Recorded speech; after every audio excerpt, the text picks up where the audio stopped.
Since the inception of AEW on January 1st, 2019, and the first televised episode of Dynamite October 2nd, 2019, the company has flipped the wrestling world on its head.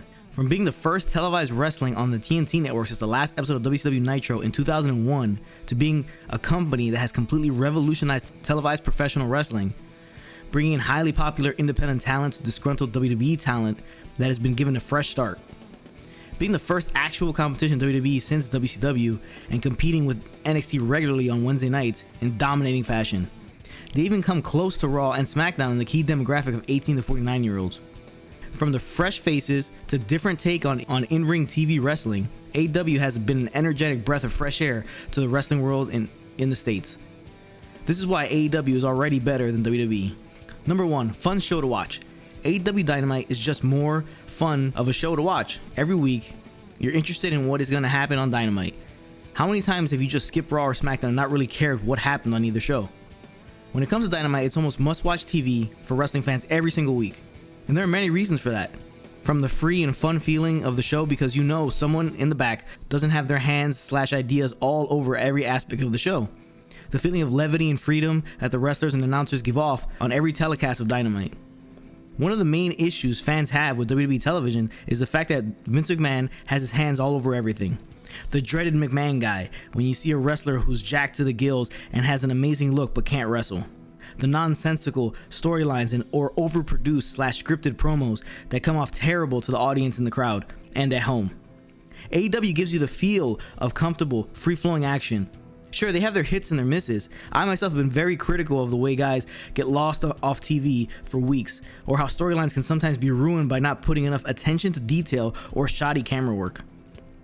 But for whatever issues AEW has, they are trumped by the free-flowing nature of the show and the fact that you can tell no one is walking on eggshells. It's a company run by wrestlers, and Tony Khan seems to be trusting them to make things work. Time will tell if they can have the longevity with that system in place and it not collapse on itself as other promotions have when they don't have strong leadership. But tuning into an episode of Dynamite compared to an episode of Raw is just two completely different things. Dynamite is unpredictable. You don't really know what is going to happen or who's going to show up. And that alone makes it more appealing than most of what WWE has to offer on a weekly basis. Number 2, everyone feels like themselves. The wrestlers on AEW come off as themselves at all times. They're allowed to be themselves, and that comes off on TV. Individuals are allowed to be just that, individuals. There isn't a cookie cutter mold. For the people on the roster, all feel unique to each other. They aren't afraid to let them be themselves, even if sometimes that may not be appealing or marketable to the mainstream.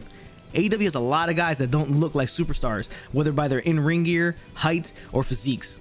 And that's a good thing. Similar to the olden days of the NWA, where there were a lot of wrestlers who weren't body guys with chiseled bodies and movie star looks. AEW is given a place where talented wrestlers can be themselves without someone not giving them a chance because they aren't appealing enough to the average fan. And in turn, has given a genuine feeling to the product because allowing them to be themselves makes the product a more authentic one. Now, of course, too much of one thing can be a bad thing, so balance is key. You do need stars that look like the type of stars that mainstream want. For example, your Codys, your Scorpio Skies, Brian Cages, and MJFs of the world, among others, that have the good looks that TV networks and etc. want front and center. A good example is Darby Allin. He looks like someone who would never be truly given a chance to succeed in Vince's playground. From his smaller stature and smaller frame, he wouldn't be given the time of day even with his Jeff Hardy-esque enigmatic presence. But on AEW, he is a star. The punk skater look works for him because that is who he is, and he is comfortable being allowed to be himself, and it only increases his appeal. Number 3, good match after good match. Both companies have tremendous in-ring talent, but AEW really lets them go on a weekly basis, in part making their show and pay-per-views better quality shows. Any episode of Dynamite can be jam-packed with good to great matches, which again, too much can be a bad thing when you look at it through the lens of longevity. Oversaturation with big moves and big spots may not stand the test of time. That's why the likes of Chris Jericho, Cody Rhodes, MJF, Jon Moxley, Kenny Omega, FTR help that because they are capable of having a more cerebral, psychological type of match. But just the fact that they produce so many high quality matches on a consistent basis without the dreadful 50-50 booking of WWE, convoluted finishes, and super overdone distraction finishes is a testament to the product. And the fact that they have the likes of Jericho, Arn Anderson, Tully Blanchard, Dean Malenko, Dustin Rhodes on the team only helps with the creativity and in-ring experience needed to maintain a high level of the in-ring product. This is even seen in the creative way. They've done contract signings, not the same old contract signing where a brawl breaks out and stuff hits the fan. They take different approaches with each one that they've done, and they haven't done too many of them, where they become a moment in the show where people groan in disdain for one. Great tag team matches are the bread and butter of Dynamite. It's what keeps the show on such a hot pace and bridges most of the show to keep you invested in the entirety of the show.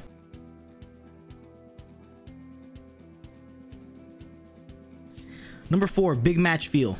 In my opinion, the thing that AEW has done better than anyone is making their matches feel as big as they should be.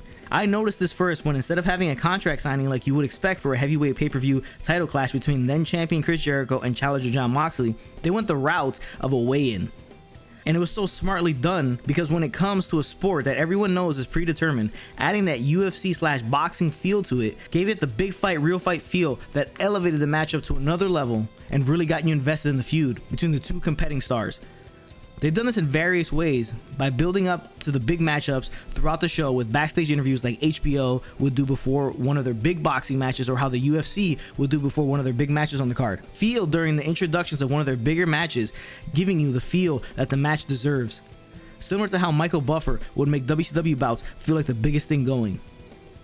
You can feel the stakes on the line and the feeling of uncertainty when it comes to who is going to win, all making the moment feel bigger. For these reasons, I believe AEW currently is better than WWE. Make sure you check out my previous video on ways WWE and AEW can learn from each other. I'll put it up in the corner of the screen. Thanks for watching. Make sure to like this video and drop a comment in the comment section below. And if you enjoyed the video, please make sure to subscribe to the channel, and I'll catch you guys in the next one.